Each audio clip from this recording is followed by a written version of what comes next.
자, 여러분 이제 저희는 지금까지 특허권, 특허법을 이해하기 위해서 발명이란 무엇인가, 그리고 발명의 요건, 그리고 이어서 발명을 통한 특허를 출원할 때 특허 출원의 방법, 그리고 특허의 등록 요건까지를 알아봤어요. 그러면 이제 우리가 특허를 출원할 필요가 있겠죠. 그래서 특허를 출원을 할 때는 어떤 양식에 의해서 어떤 내용들이 들어가야 된다라는 것까지도 지난 시간에 봤어요. 그래서 특허 출원서가 있어야 되고, 그리고 여기에다가 제일 중요한 특허에 대한 명세서가 있어야 된다 그랬죠. 뭐 도면을 포함하고 있건 없건 이 명세서에 우리는 특허 청구 범위가 반드시 아주 구체적이고 명확하게 명확하게 기술되어 있어야 된다고 했어요. 이게 왜 중요하냐면 이 특허 청구 범위에 기술되어 있는 범위 안에서 우리는 특허권이 발생하게 되는 거예요. 특허 청구의 범위를 두루뭉실하게 적고 명확하지 않게 적는다면 특허의 범위가, 특허권의 효력에 미치는 범위가 좀 여러 특허권자 사이에 겹칠 수가 있게 되겠죠. 그럴 경우에는 권리, 뭐 또는 의무까지도 포함할 수 있겠지만 여하튼 권리의 경계가 명확해지지 않기 때문에 특허 청구의 범위는 굉장히 구체적으로 기술을 해야 된다라고까지 지난 시간에 우리가 좀 알아봤어요. 그럼 이제는 뭘 좀 공부를 해봐야 되냐? 특허 청구를 우리는 좀 서둘러서 한다 그랬죠? 왜 그런다 그랬죠? 우리가 특허 청구를 서두르는 이유가 선원주의를 채택하고 있기 때문이라 그랬죠. 선원주의. 선원주의 뭐라 그랬죠? 먼저 출원한 사람만이 특허권을 가질 수 있게 된다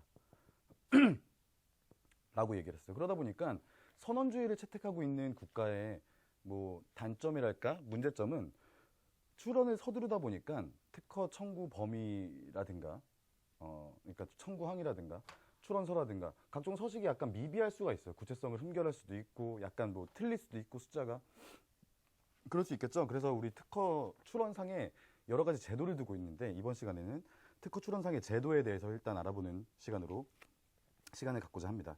자, 먼저 우리 유인물 10페이지를 보시면 10페이지를 보시면 특허 출원상의 제도 해서 보정제도가 먼저 나오네요. 자, 보정제도를 먼저 보는데 보정이란 특허 출원 절차상의 하자에 대하여 이를 치유하여 특허권을 취득할 수 있도록 하는 제도를 말한다. 특허 출원 절차상의 하자에 대해서 이를 치유해서 특허권을 취득할 수 있도록 하겠대. 특허 출원권자를 도와주고자 하는 제도죠. 자, 보정제도. 뭐겠어요? 보완하고 약간 뭐 정정하고 할 수 있는 제도를 의미하겠죠.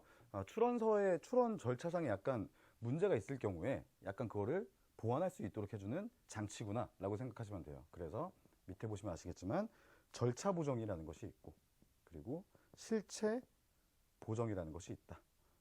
그러면 딱 이름에서도 느껴지겠지만 절차상에 어떤 흠결이 있으면 그걸 치유할 수 있게 해주고 좀 도와줄 수 있겠죠. 뭐 서식이 잘못됐다거나 어떤 뭐 권리가 없는데 했다거나 뭐 돈을 안 냈다거나. 실체 보정은 옆에 보시면 제한적인 요지의 변경이라고 써 있어요. 제한적 요지의 변경. 요지 뭘까요? 요지. 중요한 내용이겠지. 특허 출원 서류를 냈는데 중요한 내용이 약간 흠결이 돼 있다는 거예요. 그거를 고칠 수 있게 해준다. 다만 제한적으로. 이 제한적으로라는 말이 굉장히 중요하겠지. 제한적으로 고칠 수 있게 해주지 않으면 어떤 일이 발생할까요? 대충 요만큼 써놓고 나중에 실체 보정하겠습니다 한 다음에 이만한 특허로 만들 수가 있겠죠. 문제가 발생할 수 있겠죠. 그래서 절차 보정과 실체 보정을 두고 있다. 자, 절차 보정은 행위 능력 흠결, 대리인 부존재, 절차 위반, 수수료 미납인 경우라고 되어 있는데 특허법 46조 절차의 보정을 보시면 특허청장 또는 특허심판원장은 특허에 관한 절차가 다음 각 호의 어느 하나에 해당하는 경우에는 기간을 정하여 보정을 명하여야 된다.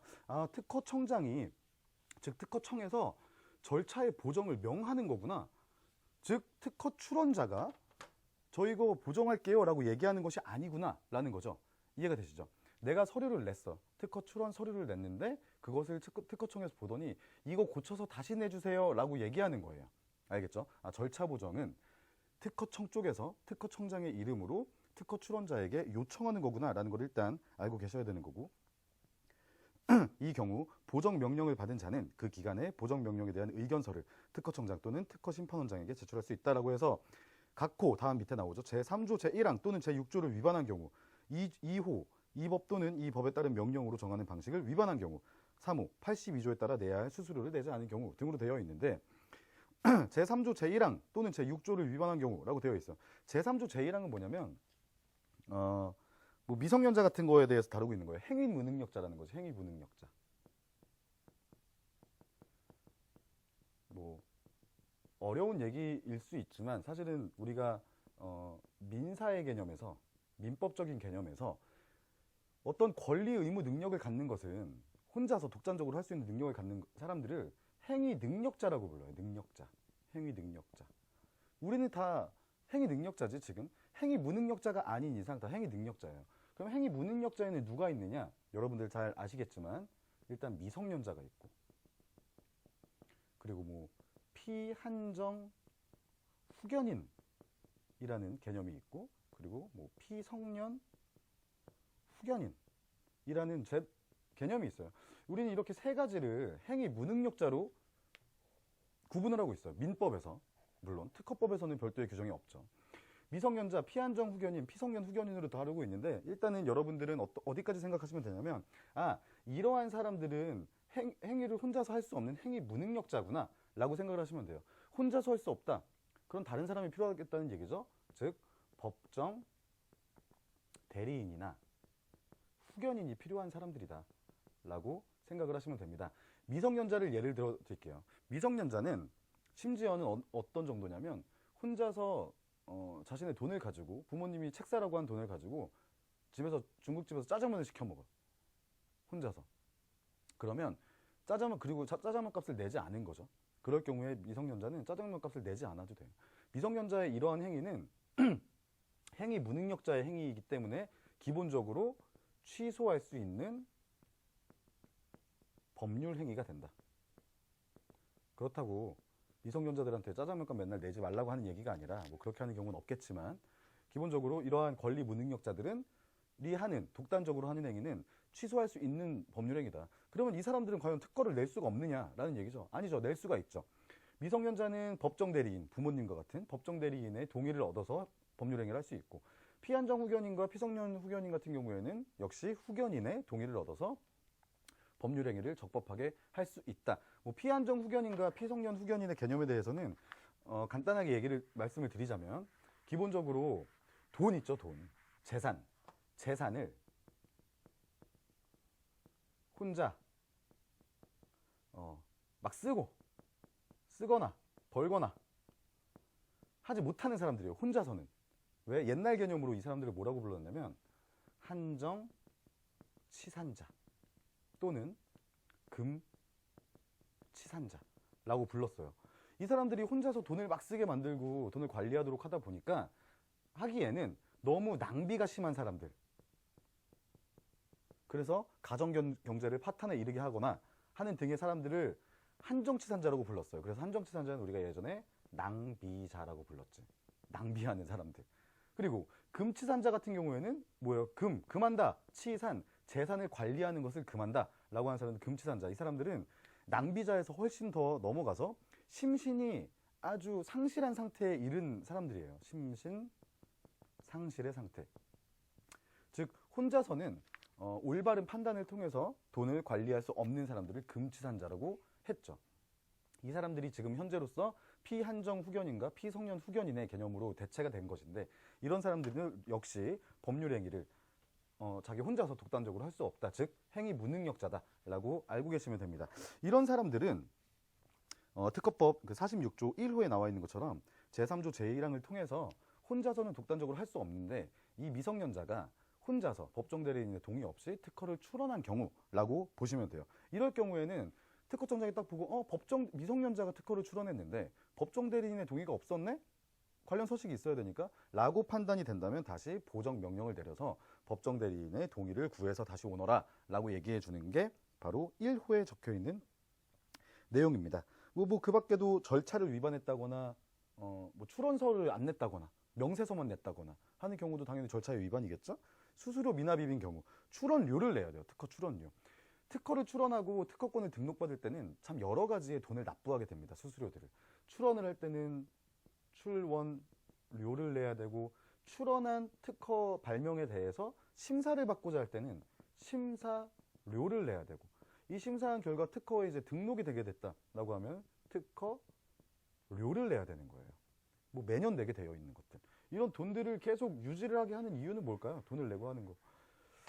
특허권은 뭐 아무한테나 주지 않겠다라는 개념은 아니지만, 이 돈을 내면서 니들이 유지할 수 있으면 유지해. 큰 돈은 아니에요. 그러나 이거를 니네들이 특허 발명을 실시함으로써 영리행위를 굳이 할 게 아니라면 대중한테 풀어주자 라는 얘기예요. 제가 뭐 특허가 만약에 200개가 있다. 그 중에서 198개는 나한테는 별로 쓸모가 없는 그런 기술에 불과한 영업행위를 하기에는 내 자산도 없고 할 의지도 없는 경우에는 굳이 특허의 존속기간이 20년인데 20년 동안 이 사람한테 가지고 있게 할, 배타적으로 가지고 있게 할 필요는 없겠죠.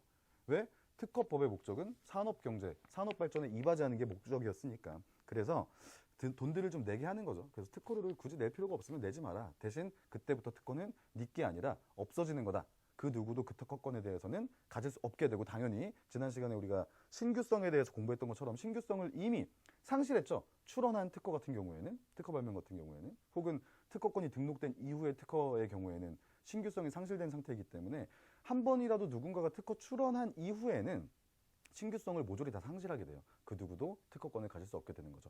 그런 경우에 특허권을 이제 특허료를 내지 않아서 특허가 없어지게 된다라고 하는 경우에는 모두에게 돌아가게 되는 거겠죠.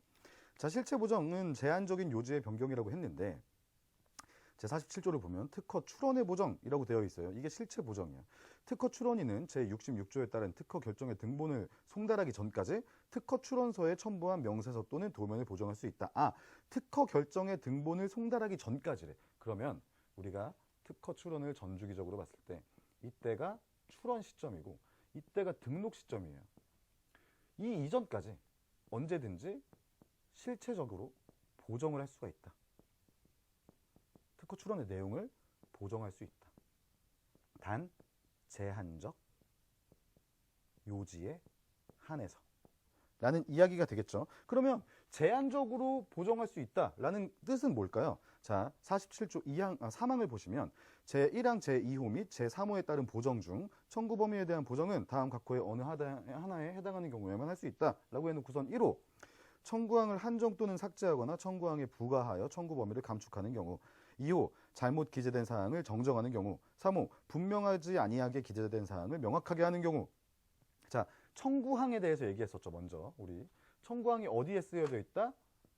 명세서 밑에 특허 청구 범위를 적게 되어 있는데, 명세서의 하단에 이 특허 청구 범위에 들어가는 각각의 항들을 우리는 청구항이라고 부른다.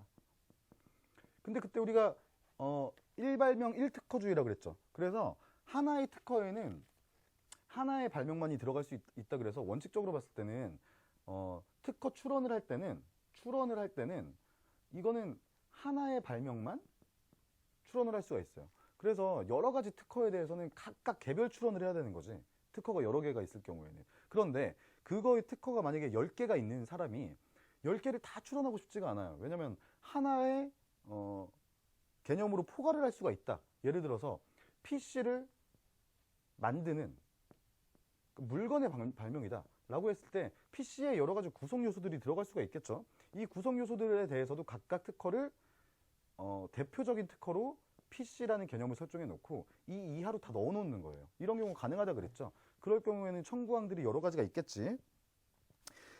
자, 실체 보정을 할 때는 이 청구항들을 한정하거나 삭제하는 경우에만 보정이 가능해요.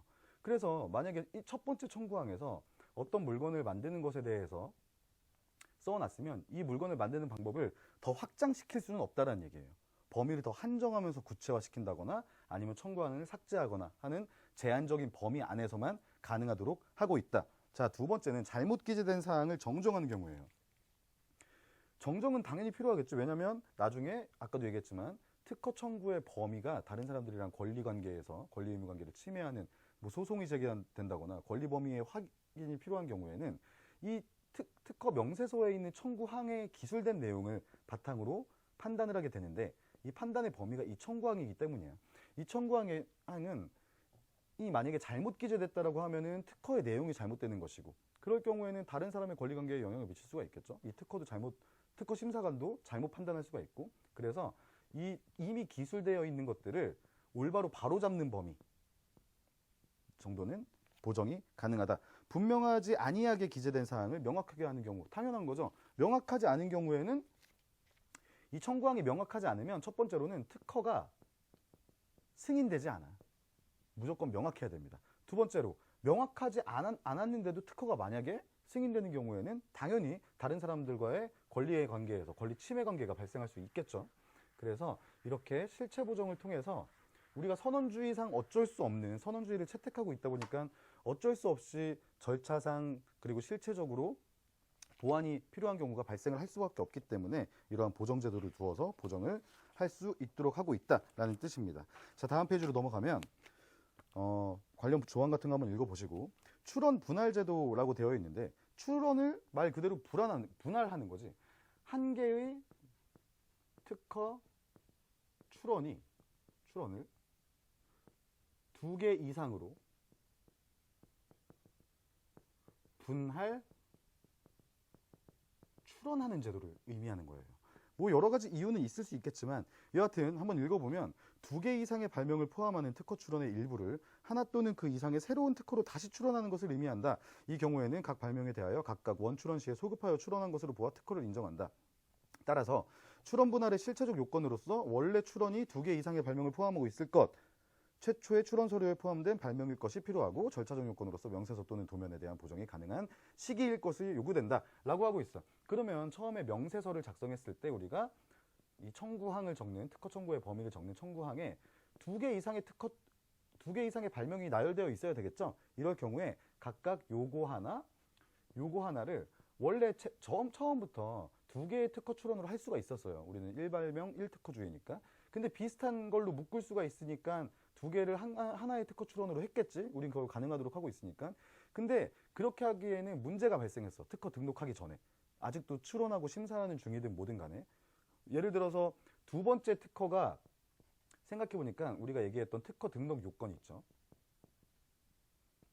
산업상 이용 가능성, 신규성, 진보성 같은 거에 위배돼. 그래서 이게 특허 등록의 요건에 충족이 되지 못할 것 같아요. 그럴 경우에는 이 특허 자체가 날라가. 특허 등록을 받을 수가 없죠. 그럴 경우에는 긴가민가 해서 잘 모르겠어. 그러면 얘 따로 특허 출원을 하는 거예요. 그러면은 만약에 얘만 흠결이 있다. 그럼 얘는 거절당할 것이고 얘는 등록되겠죠. 둘 다 등록되지는 않겠지. 만약에 둘 다 등록이 거절되면 이 출원권자는 다시 이 특허 출원을 할 수는 없어요. 그러다 보니까 하나라도 건져야 되겠지. 등등의 이유를 통해서 우리는 분할 제도를 두고 있는데 이 분할 제도를 두고 있는 이유는 만약에 어떤 사람이 이 특허 출원자가 특허 출원한 것을 봤더니 두 번째 청구항 때문에 저 특허는 분명히 거절당할 거야.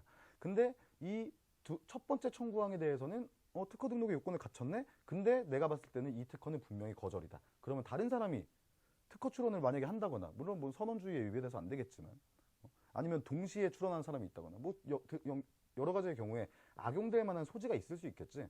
그리고 정당한 권리자는 먼저 출원한 이 사람이다 보니까 이 사람을 최대한 보호하기 위해서 이러한 분할 출원 제도를 만들어 놓고 만약에 이 사람이 한 달 전에 이러한 특허 출원을 신청을 해놓고 만약에 한 달 후에 분할 출원을 할 경우에 우리는 선언주의니까 다시 출원을 하게 되면은 이 출원 시점을 언제로 보느냐의 문제가 발생하겠죠. 먼저 출원을 해야지 특허권을 등록받을 수 있으니까. 그래서 만약에 분할을 해서 각각의 특허 출원으로 본다고 할 경우에도 최초에 출원되어 있었던 이 두 가지가 같이 있었던 그 시점에 출원한 것으로 소급해서 보겠다라고 해서 선출원자의 권리를 인정해 주겠다라는 의미가 되는 거예요. 그게 출원 분할 제도고 뭐 실효성이 있겠죠.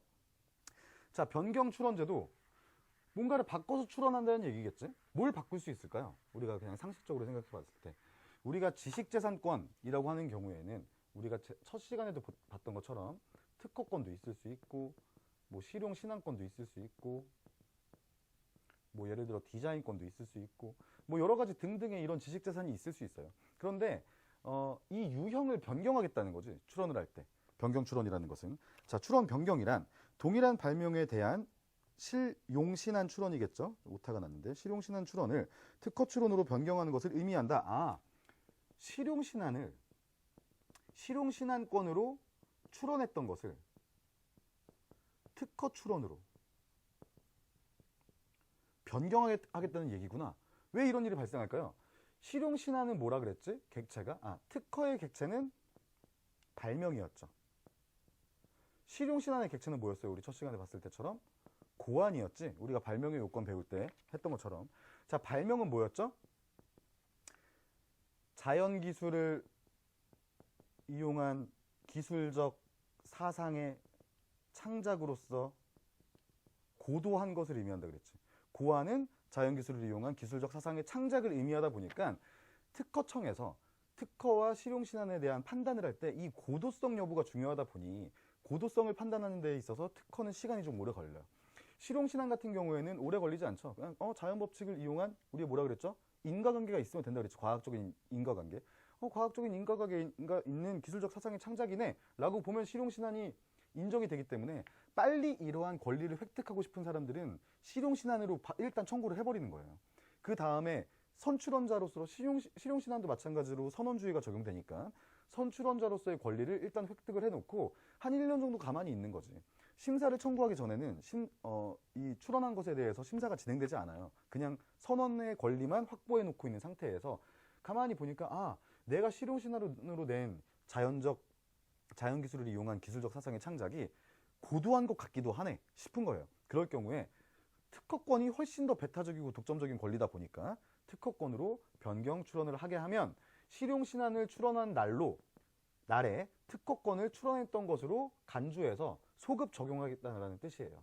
실용신안권을 실용신안 출원을 한 날에 특허 출원을 한 것으로 보겠다. 나중에 변경 출원을 했을 때 라는 뭐 좋은 제도를 가지고 있다라는 정도로 변경 출원 제도를 넘어가시면 될 것 같고. 자, 출원 포기 제도가 있네. 출원 포기 제도. 출원 포기 제도는 사실은 뭐 제도라고 보기는 어려워요. 그런데 내용을 읽어보시면 특허료의 추가 납부 등 해서 추가 납부 기간에 특허료를 내지 아니한 경우에는 특허권의 설정 등록을 받으려는 자의 특허 출원을 포기한 것으로 본다. 그러니까 추가 납부라는 것은 특허청이 특허 등록을 결정하고 그리고 특허 출원자한테 이거 결정됐으니까 특허료를 내 라고 해요. 특허료를 내라고 한 번 했는데 특허 출원자가 특허료를 내지 않았어요. 그러면 특허 등록이 되지 않은 상태겠죠. 그럴 경우에는 다시 또 한 번 물어봐요. 추가 납부 기간이 있으니까 이때라도 내 라고 하면 이때도 만약에 내지 않았어. 이때 내면은 특허권은 등록되는 것이고 이때도 내지 않았다 그러면은 이 특허권은 그냥 특허 등록을 받으려고 하는 특허 출원자가 포기한 것으로 본다 라고 해서 그냥 포기가 되는 거고 그 후로 누구도 해당 특허를 받을 수가 없다라는 겁니다. 자, 우선권 제도로 넘어가죠. 워낙 이제 글로벌한 세상이고 하다 보니까 우선권 제도는 굉장히 중요한데 우선권 제도란 출원일이 과거의 시점으로 소급됨을 주장할 수 있는 제도이다. 국제 우선권 제도와 국내 우선권 제도가 있다라고 하고 있어요. 우리 출원일이 자꾸만 소급되고 있지. 지금 이 분할 출원 때도 출원일을 소급을 해서 출원 분할을 할 때 최초의 출원이 있었을 때로 출원일을 인정해주고 있고 변경 출원을 했을 때도 마찬가지로 출원일을 소급해서 인정을 해주고 있어요. 그만큼 선원주의 하에서는 출원일이 굉장히 중요한 거야. 그러면 우선권 제도라는 것도 마찬가지로 출원일을 인정해줄 수 있다는 얘기예요. 과거로 땡겨가지고. 중요한 건 오해하지 말아야 되는 것은 출원일을 옮겨주겠다는 거지 특허권을 인정해주겠다는 뜻은 아니에요. 우선권이. 예를 들어서 미국에서 특허 출원을 하고 1년 전에 그리고 뭐 6개월 전에 특허권을 받은 자가 한국에서 이 특허권을 인정받을 수 있냐의 문제인 거지. 이해가 되죠? 결론을 말씀드리면 미국에서 1년 전에 특허 출원을 해서 반년 전에 특허 등록을 받은 사람은 한국에서 해당 특허권을 주장할 수 없어요. 왜? 우리는 특허권은 속지주의 원칙을 따르고 있기 때문에 우리 법률은 미국 법률도 마찬가지고 자기네 나라에서만 효력을 미치는 거예요. 그래서 미국의 법에 의해서 미국에서 특허권을 등록받은 사람은 미국의 특허권을 가지고 있는 거예요. 한국에서는 그 특허권의 효력을 주장할 수 없다. 다만 우리는 국제우선권 제도라는 것을 통해서 파리협약에 가입한 가맹국의 경우에는 우선권을 주장할 수 있는데, 이 우선권이라는 것은 이 특허권을 인정받겠다는 뜻이 아니라 만약에 이 미국에서 해당 특허를 받은 사람이 나 한국에서도 이 특허를 받고 싶어, 그래서 한국에서도 영리행위를 좀 했으면 좋겠어, 어떤 방식이 됐든 간에 라고 생각하는 경우에 이 사람이 미국에서 특허 출원을 하고 1년 안에 한국에서도 다시 특허 출원을 동일한 내용으로 할 경우에는 이 사람이 한 특허 출원은 미국에서 우리 파리협약 가맹국이니까, 가맹점이 아니라 이 파리협약에 같이 가맹한 국가들 사이에서는 국제 우선권이라는 걸 둬서 한국에서 특허 출원을 했을 때 그 특허 출원이 기산점이 시기가 잡히는 것이 아니라 1년 전에 미국에서 특허 출원을 한 날로 소급을 해서 선 출원자의 지위를 인정해주겠다라는 거예요. 우리는 선원주의니까 선 출원한 시점이 굉장히 중요한 거지. 그래서 이렇게 특허 출원의 시점에 대한 국제 우선권을 갖기 위해서는 첫 번째로 파리협약의 가맹국에서 출원되었을 것, 그리고 두 번째로 최초의 출원자 또는 그 승계인이 후의 출원자일 것. 처음에 이 특허로 출원한 사람 또는 이 사람이 죽어서 그 자식한테 이 출원권이 상속되었을 때는 가능하다, 이런 사람들일 것. 그리고 세 번째는 처음 출원된 특허와 후에 출원된 특허가 내용적으로 아예 동일할 것. 거기에 더 추가되면 안 돼요. 최초의 출원일로부터 1년 이내일 것이라는 조항을 두고 있어요. 이런 것도 우리가 알고 있으면 굉장히 도움이 되겠지. 미국에서 1년 전에 2년 전에 아주 중요하고 꽤 내가 하고자 하는 이 사업의 창업의 방향과 비슷한 특허가 있었는데 굳이 그 사람이 한국에서는 출원을 하지 않았다. 그러면 내가 만약에 출원을 할 수도 있겠죠. 다만 이게 국제적으로 신규성이나 진보성 같은 걸 위반하지 않을 경우에를 의미하는 거예요. 알겠죠? 자, 국내 우선권 제55조. 특허 출원 등을 기초로 한 우선권의 주장. 특허를 받으려는 자는 자신이 특허나 실용신안 등록을 받을 수 있는 권리를 가진 특허 출원 또는 실용신안 등록 출원으로 먼저 한 출원의 출원서에 최초로 첨부된 명세서 또는 도면에 기재된 발명을 기초로 그 특허 출원한 발명에 관한 우선권을 주장할 수 있다. 특허를 받으려고 하는 사람이 이전에 이미 특허 출원을 했어요. 요건은 이미 특허 출원을 한 사람이에요. 한 사람. 근데 이 사람이 뭘 또 우선권을 받아.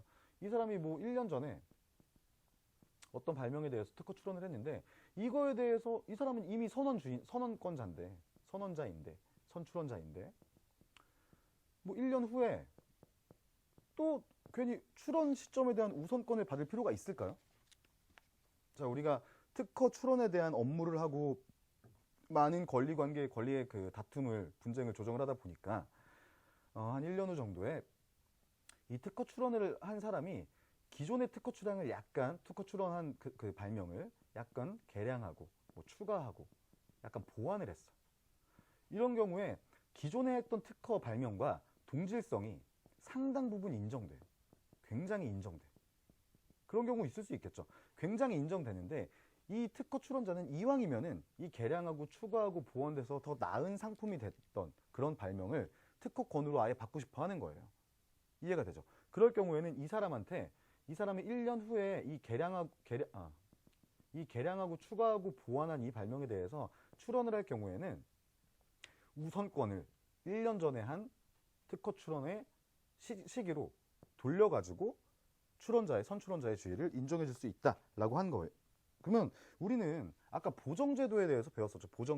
보정제도는 특허권이 등록받기 전에 특허 출원상의 절차나 실체적인 어떤 한정적인 요지에 변경이 있을 때만 보정을 통해서 바꿀 수 있었는데, 이거는 거기에서 더 나아가서 한정적인 범위가 아니라 개량되고 추가되고 보완된 것에 대해 해당하는 거게 되겠죠. 그래서 보정제도랑은 조금 다르다. 훨씬 더 그 범위를 넘는 행위다. 다만 이게 기존의 특허 출원한 발명이랑 동질성이 어느 정도 인정되어야지만 가능한 것이다. 만약에 이 동질성이 인정되지 않는다면 당연히 개별적인 전혀 다른 특허 출원으로 봐야겠죠. 그래야지만 이 유사한 분야를 연구하고 발명을 하고 특허를 내고자 하는 다른 사람들을 의도치 않게 침해하지 않을 수 있겠지. 이런 경우에는 별도의 특허 출원으로 봐야지만. 자, 특허 심사상의 제도를 봅시다. 자, 특허상의 제도를 한번 봤고 특허 심사상의 제도를 볼 건데, 우리가 특허 출원을 했을 때 어떤 일들이 발생하느냐에 대한 문제예요. 우리가 정해놓고 있어. 사람들이 그냥 특허 출원만 해놓고 가만히 있는데 자기 권리만 주장할 수도 있고 하다 보니까, 내가 특허 출원을 하면 무슨 일이 발생하느냐라는 걸 보는 게 특허 심사상의 제도입니다. 자, 12페이지 하단에 보시면 출원 공개 제도 및 조기 공개 제도가 있어.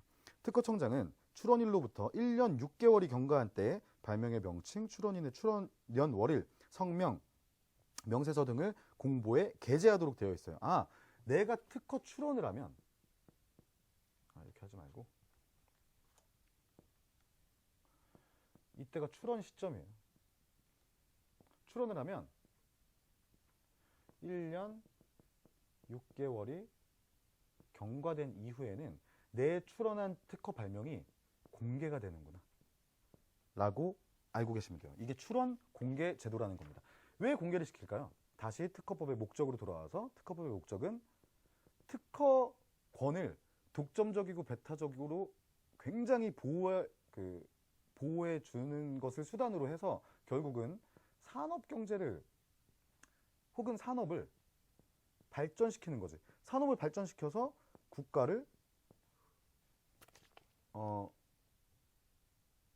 국가의 경제를 발전시키겠다는 그런 뜻이에요. 즉 그냥 산업 발전에 있다는 거지, 특허법의 목적은. 이걸 공개를 하게 되면 어떤 일이 발생하게 될까요? 관련 분야를 연구하고 있는 사람들한테 아주 큰 도움이 되겠죠. 이 분야 이거에 대해서는 누군가가 특허 출원을 했구나. 그러면 나는 출원하지 못하겠네? 내가 하고 있는 연구를, 이 출원을 낸 내용을 회피해서 더 나은 연구를 할 수 있게 만들겠지. 또는 이 출원된 기술이 굉장히 중요한 기술이라서 어떤 다른 사람이 연구를 하고 있는데 이 기술에 터잡아서 한 단계 진보된 연구를 할 수 있는 기본이 되겠죠. 그래야지만 결국은 산업이 더 빨리 발전을 할 수 있으니까. 그래서 연구자들은 연구를 더 빡세게 하고 그걸 더 빨리 출원하게 되고, 그 출원한 내용이 다시 공개되고 또 다시 발전을 하게 되고 하는 선순환적인 연결고리를 만들어 놓은 것이 출원 공개 제도입니다. 첫 시간에도 그런 얘기 한 적이 있었는데, 기본적으로 사람은 자신만의 기술을 공개하고 싶지 않아 해요. 어떠한 당근이 있지 않는 한. 우리는 선언주의를 통해서 그러한 당근을 아주 명확하게 주고 있기 때문에, 그리고 특허권을 받았을 때 20년 동안 굉장히 독점적이고 배타적인 권리를 사용할 수 있도록 하고 있기 때문에 출원 공개 제도를 우리는 두고 있다.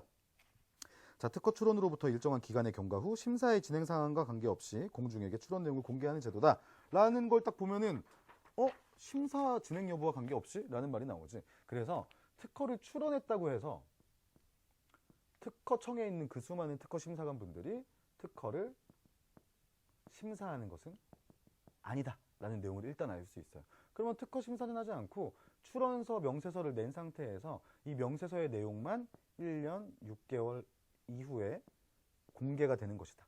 그럼 특허 심사는 언제 하는 걸까? 라는 것도 우리가 공부를 해봐야겠지. 자, 13페이지 보시면 출원 심사 청구 제도라는 게 있어요. 59조 특허 출원 심사의 청구. 특허 출원에 대하여 심사 청구가 있을 때에만 이를 심사한다. 내가 특허를 출원해 놓고 심사를 청구해야지만 그제서야 심사가 들어가는구나 라는 걸 알 수 있어. 5항을 보면 출원 심사의 청구를 할 수 있는 기간에 출원 심사의 청구가 없으면 그 특허 출원은 취하한 것으로 본다라고 되어 있어. 그러면 내가 특허 출원을 하고 특허 심사를 청구해야지만 심사는 진행이 되는 것인데, 만약에 심사를 청구하지 않고 일정 기간, 법률에서 정해놓은 일정 기간이 지나면 특허 심사를 안 하겠다는 의지로 보고 특허 심사의 청구가 없으면 그 특허 출원은 취하한 것으로 보겠다. 즉, 그 누구에게도 특허권을 주지 않겠다. 이미 신규성은 상실된 상태이니까 다른 사람들도 출원은 할 수 있겠지만 인정은 되지 않겠죠? 선출원자가 아니니까. 그래서 출원된 발명은 일정한 기간 내에, 우리는 법률로서 이거는 출원일로부터 3년으로 보고 있어요. 심사 청구 기간은. 출원을 하고 3년 안에 심사를 청구하지 않으면 그 심사를 출원을 하지 않은 것으로 보아서 아예 특허권을 받을 수 없게 된다. 3년 안에 심사를 청구해야 되는구나. 그래서 우리가 일단 출원을 해놓고 무조건 심사로 내면서 심사를 청구할 필요는 없겠죠. 세상이 어떻게 돌아가는지, 관련된 산업을 발전하고 있는지, 내가 이거를 특허 심사를 해서 특허권 등록을 받은 다음에 사용 수익해서 돈을 벌 만한 사회 환경이 갖춰지고 있는지를 우리가 판단한 충분할 시간을 3년 정도로 보고 있다. 그 3년 안에 그 결과를 우리가 쇼부 보지 못한다라고 한다면 굳이 특허 심사 청구를 할 필요는 없겠죠. 근데 중요한 건 이 특허 심사의 청구는 누구든지 할 수 있어요. 누구든지. 굉장히 의외죠. 출원자가 있는데 이 출원자는 특허를 출원해 놓고 계속 추이를 보고 있어.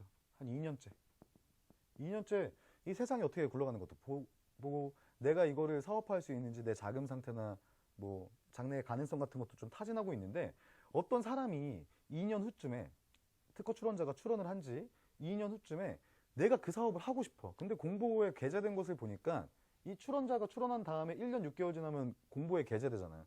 그래서 그 특허 발명이 이미 특허 출원됐다는 걸 알고 있는데 이게 과연 특허권이 등록돼 버릴까가 궁금한 거예요. 다른 사람이.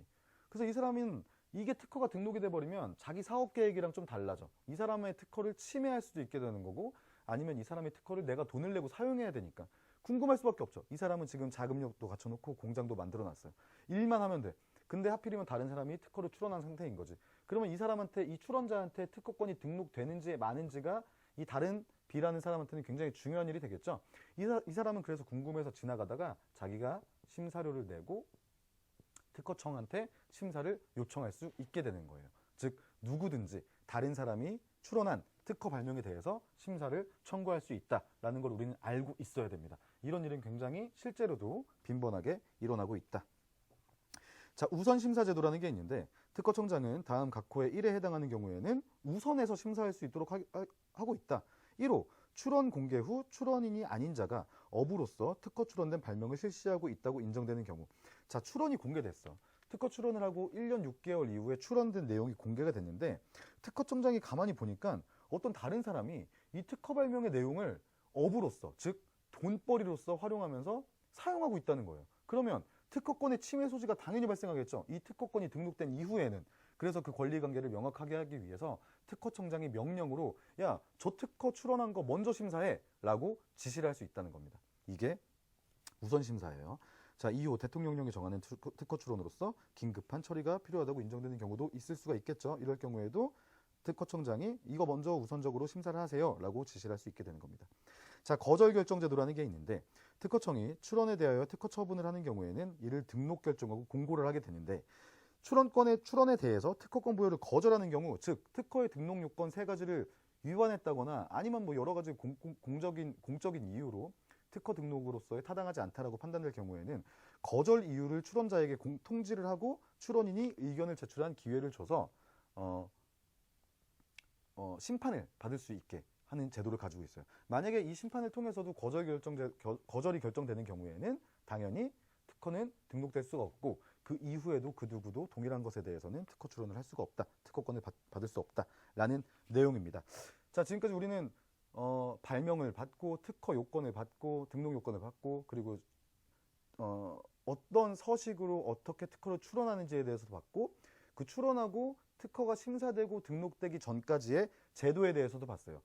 이러한 제도들을 쫙 우리가 진행을 한 결과 자, 출원을 했고 각종 제도 등을 통해서 우리는 뭐 출원된 내용이 공개도 되고 심사도 하고 심사 결과에 대해서 등록을 할지 거절을 할지 특허청에 대한 이 처분까지 내용을 봤지.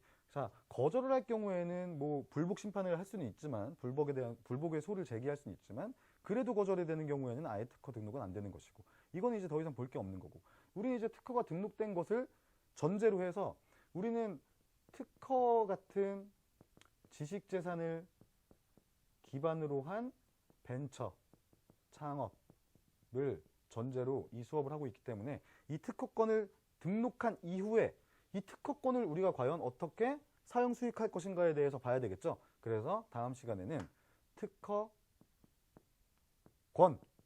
이제 특허 절차는 다 끝났어요. 특허권을 내가 갖게 된 거지, 적법한. 이 특허권에 대해서 공부를 해보도록 하겠습니다.